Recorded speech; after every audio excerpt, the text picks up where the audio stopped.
Hello, this is Nathan Wood, pastor of North Dayton Baptist Church, and welcome to day 328 of the McShane reading plan. So glad you could be with us. We're in 1 Chronicles 19 and 20, 1 Peter chapter 1, Jonah 3, and Psalms 97 and 98. 1 Chronicles 19 and 20 are moving into David's old age. He's being ridiculed. His people are being ridiculed after his kindness. And he is forced not to go to battle. His enemies are making a mockery of his kindness, and he is personally unable to meet the challenges. And then we have Jonah in Jonah 3, who runs from God when he is called and enabled by God to perform what God wants him to do.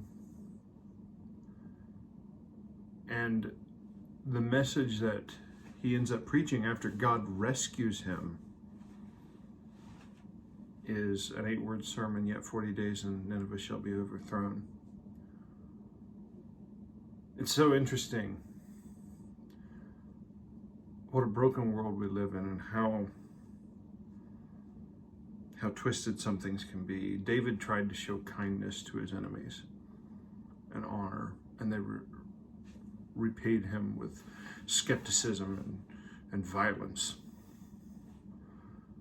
And Jonah, being a Jewish patriot, there's nothing wrong with him being a Jewish patriot, but he let that fill him with bitterness rather than patriotism in a positive sense. And he went up to Nineveh, which was a very wicked city indeed. They persecuted Jews, believers in the one true God of Israel, and worshiped the host of heaven and demonic personalities. It was right for Jonah to find it distasteful, but Jonah didn't go preaching grace or goodwill. He went preaching the message of destruction. And I'm not saying that we need to be hateful, because Jonah is full of bitterness, and you see that he's full of bitterness in the coming chapters, but the coming chapter. But sometimes sugarcoating the issue is not the best way of going about things.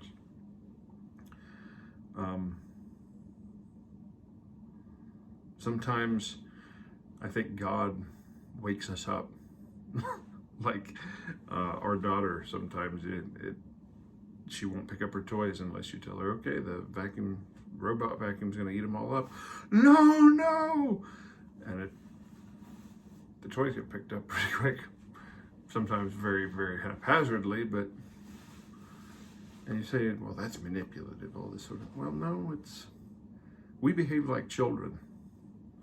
Sometimes when God treats us with utmost kindness, we spit in his face. And sometimes to get the best out of us, he has to put the fear of God in us. And sometimes the fear of God is put in us when we are forced into a situation that looks hopeless. Looks hopeless. The sailors that were on the ship with Jonah felt they were in a hopeless situation.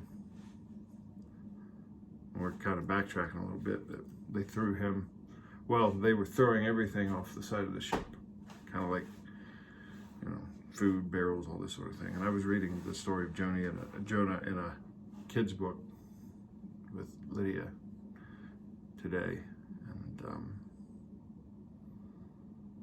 got to the point where Jonah says, no, take me instead, throw me out. And then when he's thrown out of the boat, the sea is calmed. Kind of reminds you of a time on the Sea of Galilee when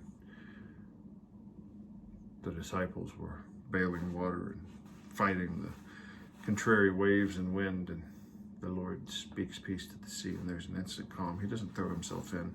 But then you got to wonder, the fact that he took on flesh was taking everything upon himself.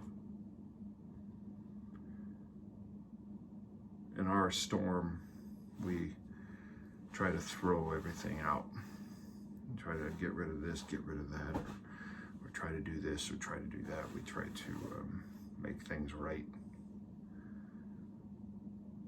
try to take care of it, deal with the problems, plug the leaks, fight the wind. We can't rebuke the waves. The one that can rebuke the waves is the one that threw himself into our storm and spoke peace to it. If you want to have peace in the storm, if you want to have mercy for the destruction that is planned for you,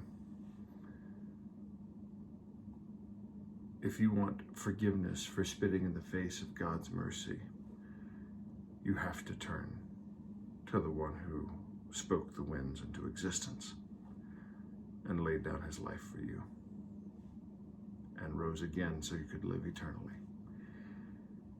Jesus Christ is his name.